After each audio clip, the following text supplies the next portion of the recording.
Bir tərəfdən deyilir ki, biz kapitalizm dövründə yaşayırıq.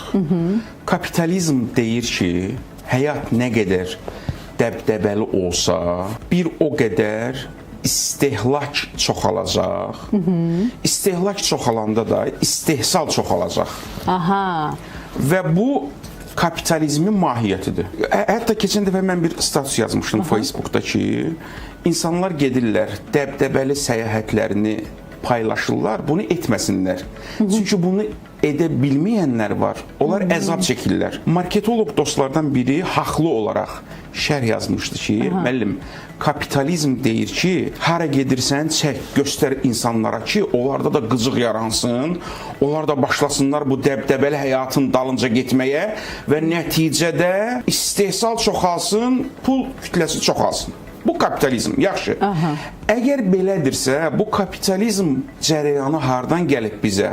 Avropadan əsasən, sonra Amerikaya keçib, sonra da bu tərəfə yayılıb, şərqə yayılıb. Bəli. İndi sual verirəm, Avropanın özündə toylar necə keçirilir? Çox minimal. Çox sadə. Burada acı bir həqiqət var.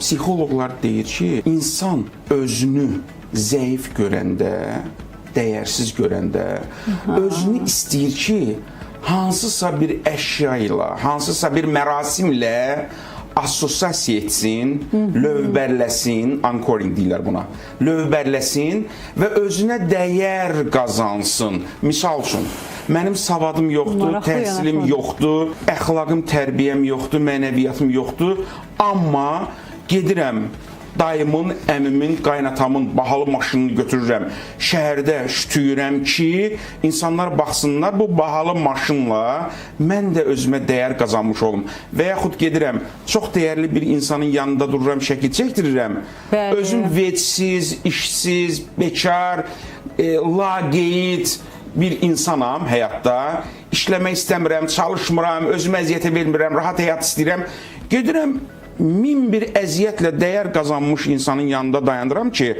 özüm də dəyər qazanım. İndi burada məsələ nədir?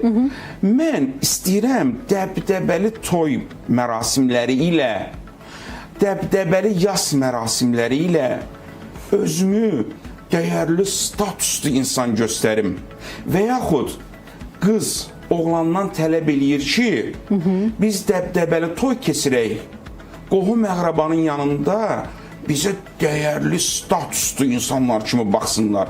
Səhvdir. Toy yüksək dəbdəbə ilə keçibsə, gəlin bacım, bəy əfəndim, bəy qardaşım, bəzən elə düşünə bilər, hamıya şamil eləmirəm.